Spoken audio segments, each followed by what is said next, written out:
अजब रमा राघवची जोडी. आता तुझ्याकडे चॉईस नाही आहे राघव, तुला मला रिटर्न गिफ्ट द्यावंच लागेल.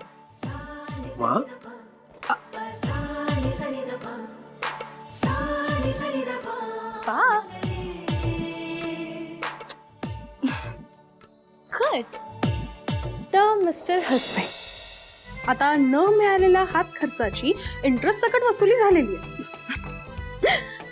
आता हा महिनाभर मी पुरवायचा प्रयत्न करीन, पण नाहीच पुरलं तर अधनं मागत राहीन ना मी. रमा, तू पण ना, मला उशीर होतं, ऑफिसला जायचंय. मी आलो, कपडे बदलून येतो.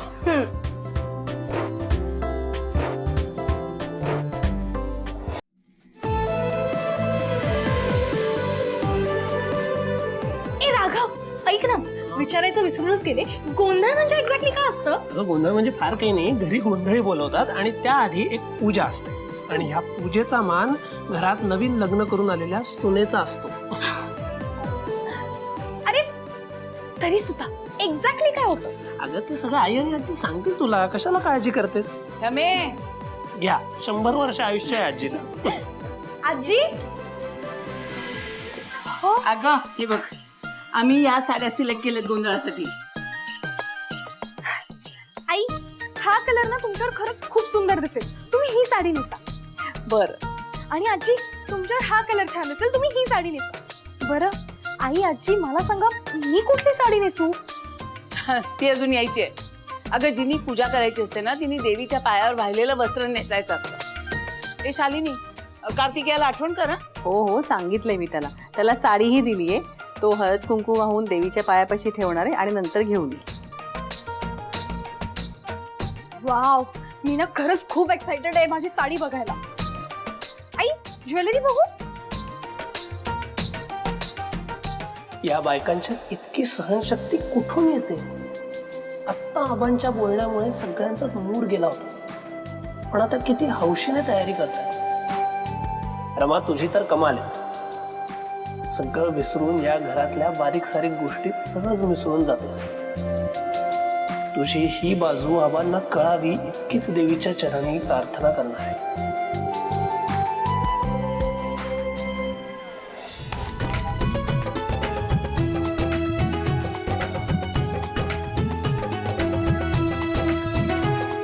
आजी, तुम्ही हे कोकोनट असे वेगळे का काढताय?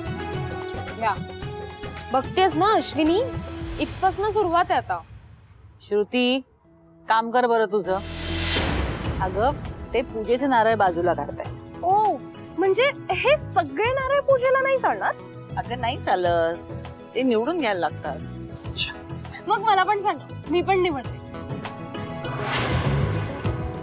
आजी, बरं मला सांगा ना, हे गोंधळ वगैरे का करतात?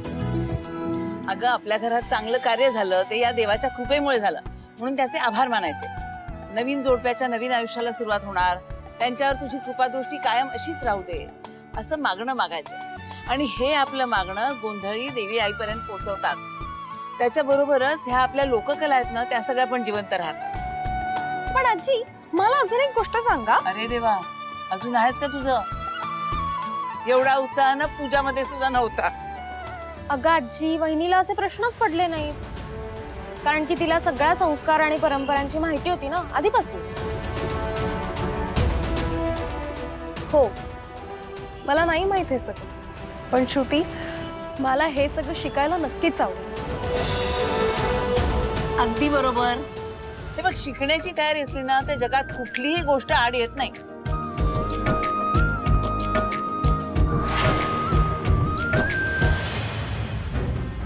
इडियट, मूर्ख मूर्ख मुलगी आहे ही. गॉड, रमा, एकेकाळी सीईओ बनण्याचं स्वप्न बघत होतीस तू, आणि आता गोंधळ या विषयावर पीएचडी करणार आहेस का? गॉड, रमा, नाही तुझ्या त्या गोंधळात येऊन गोंधळ घातला ना, तर नाव सांगणार नाही. Just wait and watch.